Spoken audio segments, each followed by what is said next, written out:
now. It's not a scene from a Hitchcock movie, but one local woman has a warning for you tonight where you need to watch out for birds now. There's really no way to get around this except don't have a phone. Your cell phone's ability to track you just got harder to stop when advertisers can start using to target you now.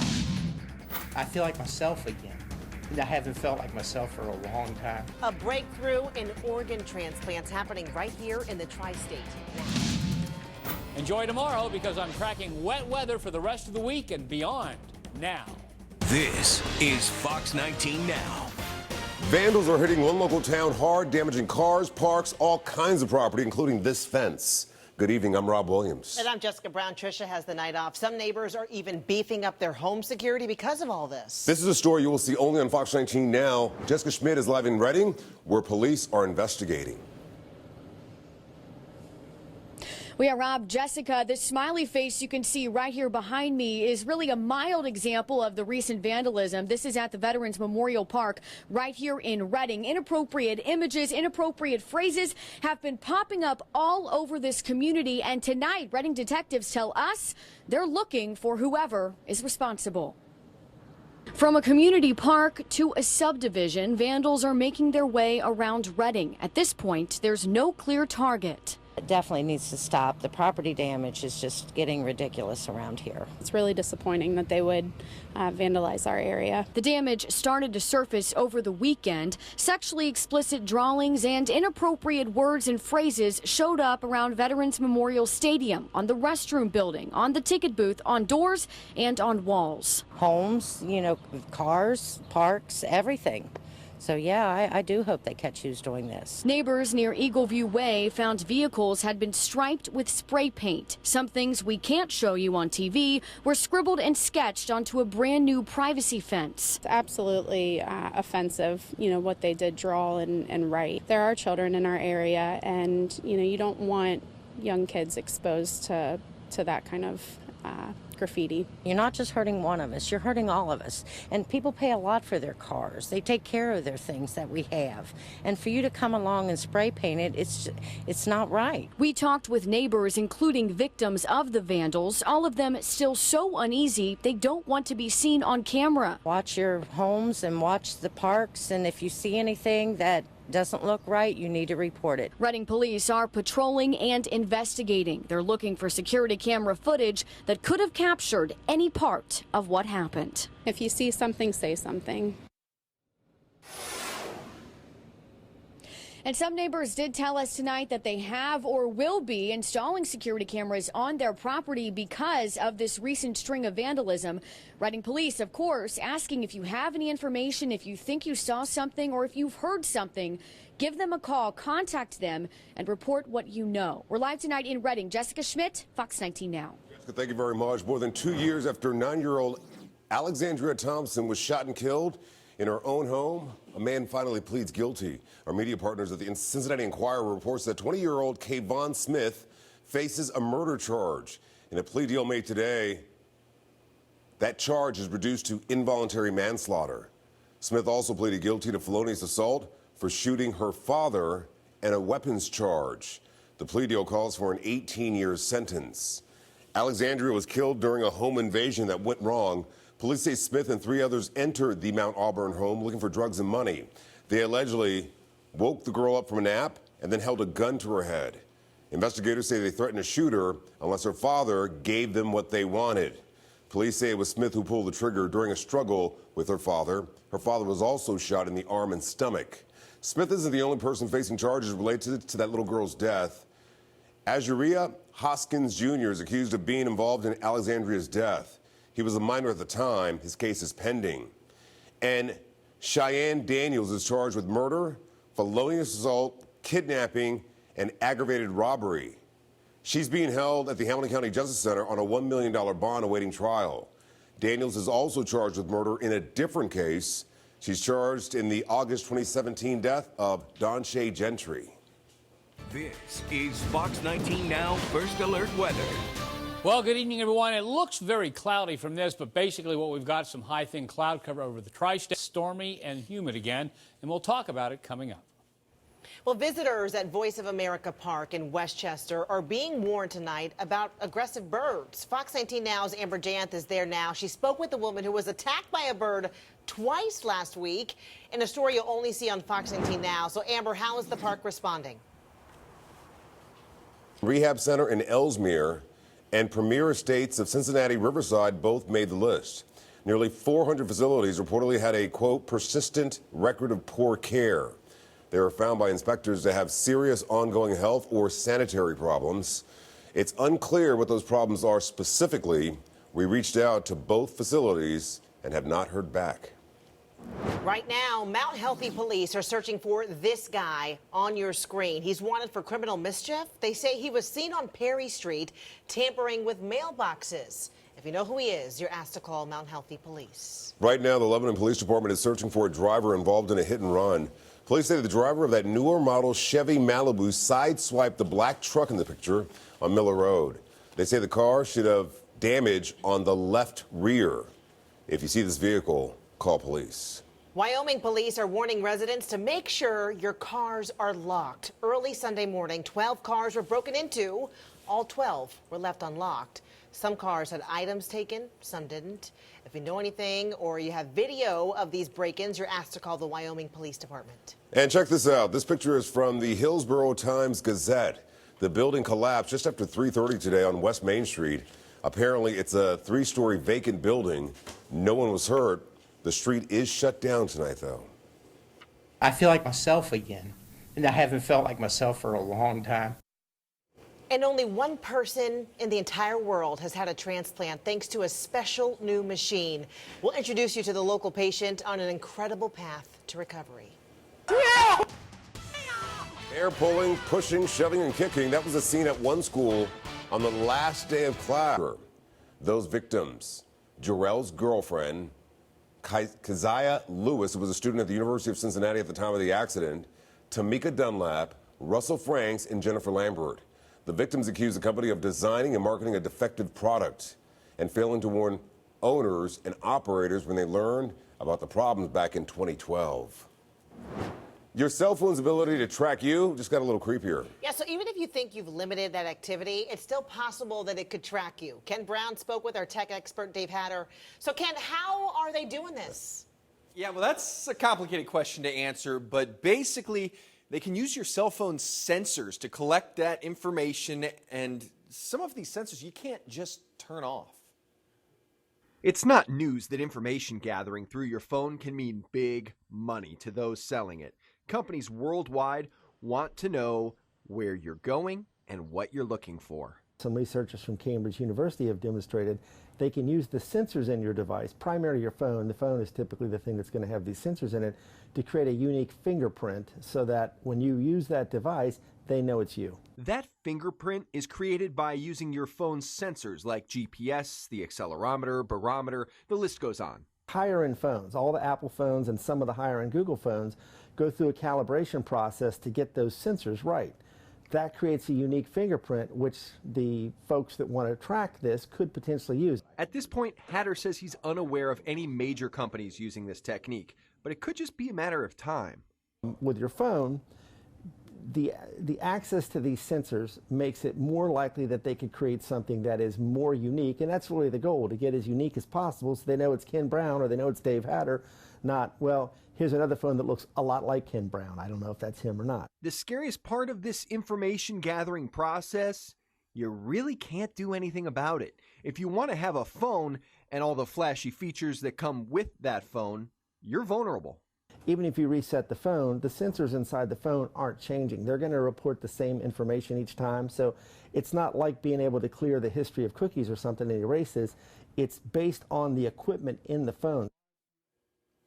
Weird, right? I asked Dave how soon he expects this to become more of a widespread thing, and he tells us it's basically an information gathering dream because the sensor calibration is so unique on each phone. Once that phone is tied to your name, they can connect the information gathered to your name with greater confidence, which makes it more valuable. Reporting live in studio, Ken Brown, Fox 19 Now. Ken, thanks.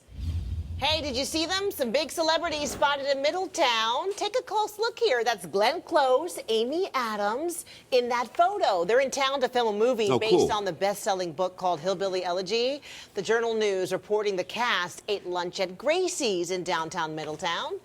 The movie's director was seen scouting homes on Harrison Street there for the film. The book was written by J.D. Vance about growing up in Middletown and in Jackson, Kentucky. In January, it was announced that Netflix won a bidding war for the rights. Netflix will spend $45 million on the film. Filming there is expected to start in late summer and will last about 3 days. Pretty cool. It's the first night of the Major League Draft. Yeah, and the Reds made their first pick. Sports director Joey D is back from the ballpark. Okay, Jess, this is different than when the Bengals draft. NFL teams draft day one difference makers. Major League Baseball teams draft Beyond the 7-day coming up in a few minutes. You know, all eyes were on Jeopardy tonight as the reigning champ looked to defend his title. That takes him to 24,799. So, Emma, it's up to you. If you came up with the correct response, you're going to be the new Jeopardy champion. Did you? You did. What did you wager? Oh, gosh, 20,000. What a payday. 46,801. What a game. Oh, my God. James Holzhauer's run comes to an end after 32 wins. He had more than like $2 million in terms of prize money. We'll see that information if we just roll this back just a little bit. So congratulations to him. So it's 32 wins, $2,462, $216 in prize money. And the person who won was Emma Betcher. She won tonight. She won, as you saw, $46,801. I mean, it was impressive to watch him. That was the first time I think I've seen him actually full-on smile. Well, probably because he's probably relieved that the pressure's For over, sure, right? Yeah, for absolutely. sure. But congratulations to him. It's really cool to watch. Yeah, it was. Hey, if you love The Sopranos and have a few extra $1 million lying around, because who doesn't, you could own a piece of history. This iconic house used in the series is now up for sale. The 1.5-acre property is in North Caldwell, New Jersey. It features 4 bedrooms and a 1-bedroom guest house. The starting price, $3.4 million. Coming up, the last day of school takes a violent turn with students in the hospital and in jail. How parents say it happened. And a first-of-its-kind life-saving procedure right here in the tri-state. How one man's story could make medical history. Gobbled it down, lickety-split. The salami didn't stand a chance. And what was meant to be a romantic meal turns into a terrifying one in just seconds. Fox 9. Transport yourself into the living rooms of some of your favorite shows with IKEA's new furniture sets. They're offering sets that recreate shows like The Simpsons, Friends, and Stranger Things.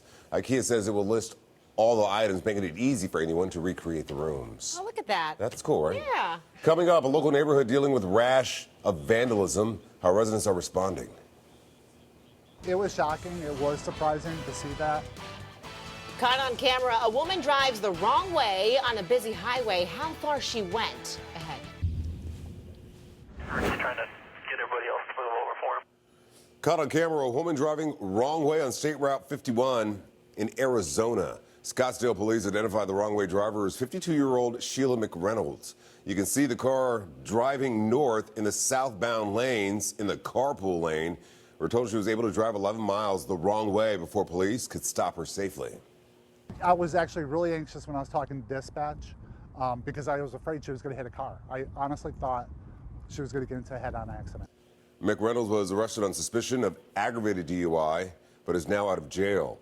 Police have not shared if they think she could have been under the influence of drugs, alcohol, or both. And take a look at this. 2 sisters needed to be rescued from a rushing river after getting stuck in a tree. This is in Fresno County. California sheriffs there released this video. We're told the sisters were on rafts going down the river when one of the tubes popped and the woman jumped onto a tree. Her sister tried to rescue her and got trapped herself. Thankfully, no one got hurt. This is Fox 19 now. And vandals are hitting one local neighborhood hard, damaging cars, parks, and all kinds of property, including that fence right there. Good evening, I'm Rob Williams. And I'm Jessica Brown. Tricia has the night off. Some neighbors are even beefing up their home security because of all this. This is a story you will see only on Fox 19 now. Jessica Schmidt is live in Reading, where police are investigating. Jessica, what do you know? Well, Rob, right now what I can tell you is this smiley face graffiti right here behind me, this is really... The man behind a 9-year-old being shot to death is now pleading guilty, according to our media partners at the Cincinnati Enquirer. Prosecutors say Alexandria Thompson was killed during a home invasion gone wrong. They say Kevon Smith and 3 others entered the home looking for money or drugs, but it was Smith who pulled the trigger after a struggle with her father. She was shot in the bank. His charge was reduced to voluntary manslaughter, which means he could spend 18 years in prison. A weekend trip to Michigan leaves an Ohio family in mourning. According to our media partners at the Cincinnati Enquirer, a 9- and 15-year-old from the Dayton area took a trip to visit their grandparents. While they were in a cabin, it caught fire, killing both of them. We're going to show you some video now. Take a look at the damage that was left behind. One of the adults say they heard an explosion and then saw the flames. The cause of the fire is now under investigation. And happening tomorrow, one of the grandmothers charged with covering up the execution of the Roden family in Pike County will be in court tomorrow. The mother of Billy Wagner, Frederica, will go before a judge for a pretrial hearing. She and Rita Newcomb are not facing murder charges, but both are accused of perjury and obstructing justice by misleading investigators. Her trial is set to begin on July 29th. Only on Fox 19 now, visitors at Voice of America Park in Westchester are being warned tonight about aggressive birds. Fox 19 Now's Amber Jayanth is there now. She spoke with a woman who was attacked by a bird twice last week in a story you'll only see here on Fox 19 Now. So, Amber, what is the park saying about all this? Well, Jessica, the spokesperson for the park, says they can't control nature. And every spring, red-winged blackbirds, they build nests here in the park. And she says the birds are very territorial. So in the meantime, You won't have to worry about sweating much this week. Temps are staying cool in the tri-state, and not that humidity we saw last week. Thankfully, I mean, you can tell right now my hair's keeping, Steve. Hopefully it'll stay around like this. That's the measure we always use of the humidity. Yes. How much That's right. hair curls and frizzes out. Yeah, exactly. And it looks like it'll probably... Death for 4 Westchester victims still pending tonight. But Fox 19 Now obtained the preliminary autopsies with some of the gruesome details. A warning, it's maybe a bit graphic. From the report, we learned that each victim was shot in the head at least twice. Bodies were found throughout the home, including the living room, dining room, and one person was found in a bedroom. However, it's still not clear how far away the suspect was when he killed each of the 4 victims. There was a funeral for the family over the weekend. Their ashes are being taken back to India. No one's been arrested for the murders. If you know anything, call police. The 4 victims that were injured during a ride malfunction at the Ohio State Fair, well, they're now filing a lawsuit against the manufacturer. 2 years ago, the Fireball ride broke apart, killing 1 person, 18-year-old Tyler Jarrell, and hurting 7 others. Those victims, Jarrell's girlfriend, Keziah Lewis, I should say, who was a student at the University of Cincinnati at the time of the accident. Tamika Dunlap, Russell Franks, and Jennifer Lambert are also included. The 4 claim the company designed a defective product and failed to warn owners and operators when they learned about the problems in 2012. Your children's cell phone's ability to track you just got a little creepier, and your cell phone too. Even if you think you've limited this activity, it's still possible that it could track you. Now, our Ken Brown spoke with our tech expert, Dave Hatter. So, Ken, how are they pulling it off? Well, Rob, it's a complicated question, and I'm not one of these tinfoil hat wearing kind of guys, but it is creepy. To answer your question, basically, they can use your phone's sensors to collect information, and some of these sensors you can't just turn off. It's not news that information gathering through your phone can mean big money to those selling it. Companies worldwide want to know where you're going and what you're looking for. Some researchers from Cambridge University have demonstrated they can use the sensors in your device, primarily your phone. If you had plans to take a trip to Winton Lake, you might want to reschedule. There's a sewage leak right now in the water. Great Parks reps say staff members noticed an odor today. They walked out to the lake, noticed there was some discoloration as well. So right now, crews are trying to pump out all the debris, but they aren't sure how long the process will take. So it's closed until further notice. A Maineville man has a lot to celebrate tonight. He's one of the first in the world to get a new liver. Russell Stevens is now being kept alive by a brand new machine, a portable hypothermic pump. He's one of the first patients at UC Medical Center to receive the surgery. Stevens says he feels amazing, like he's 25 again. The hope is the pump will keep a liver from degrading while a healthier organ is being delivered. Taking it out, putting it into a box, traveling with it, taking it out, putting it into a body.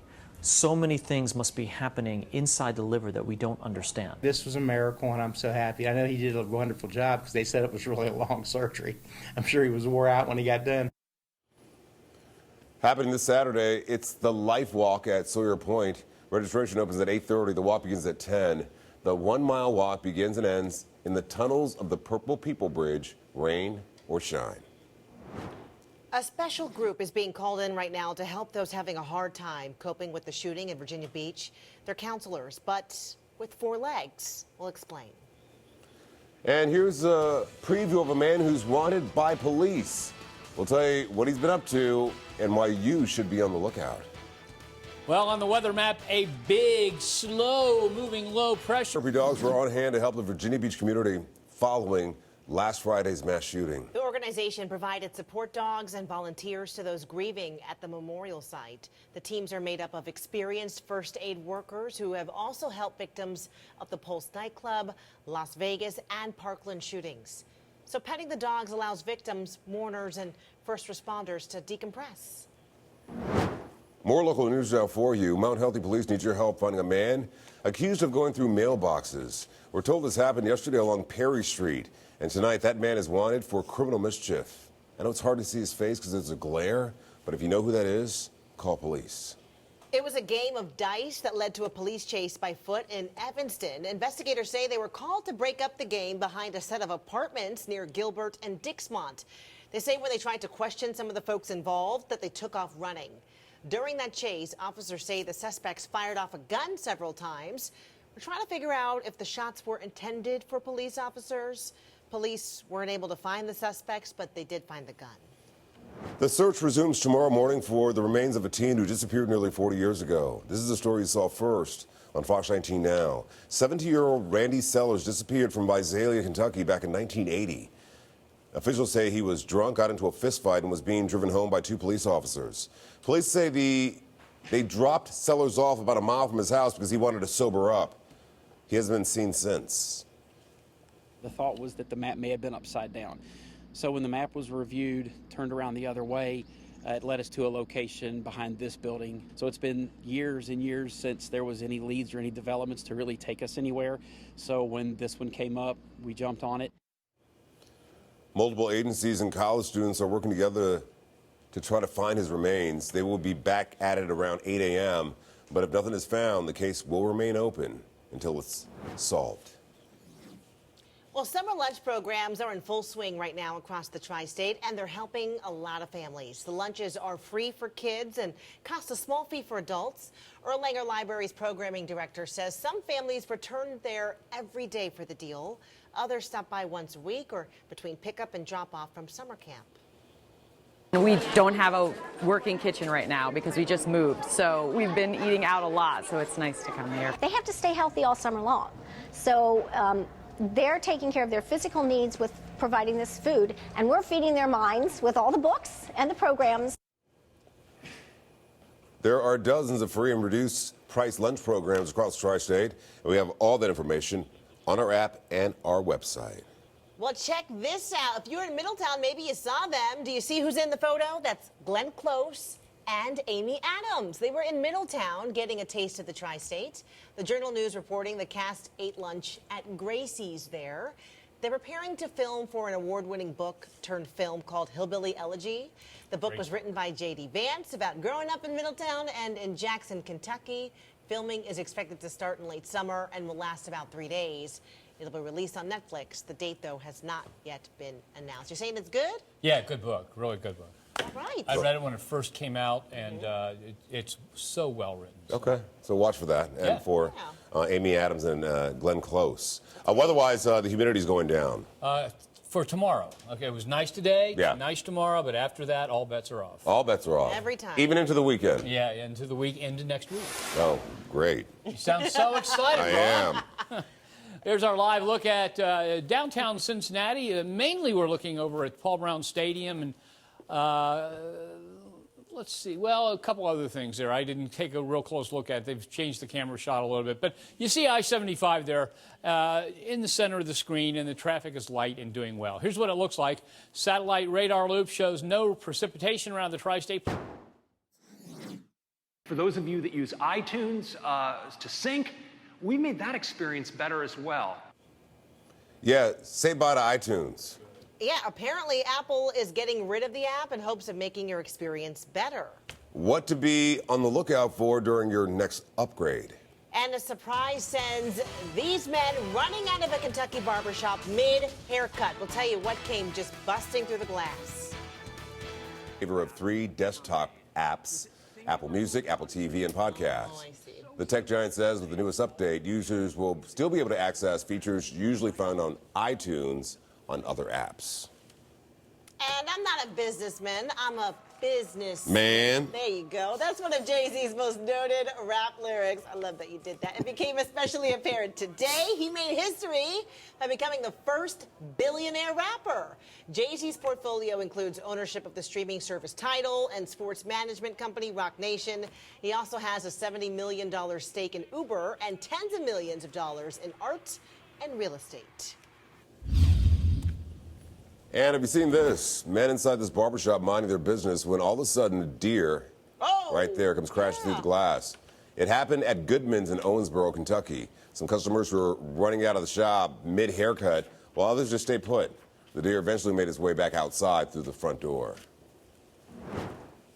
I asked Dick Williams a question tonight about his first-round draft pick, this kid right here pitching, and he said, "I'm not going to lie." The truth he told us, we'll talk about it next.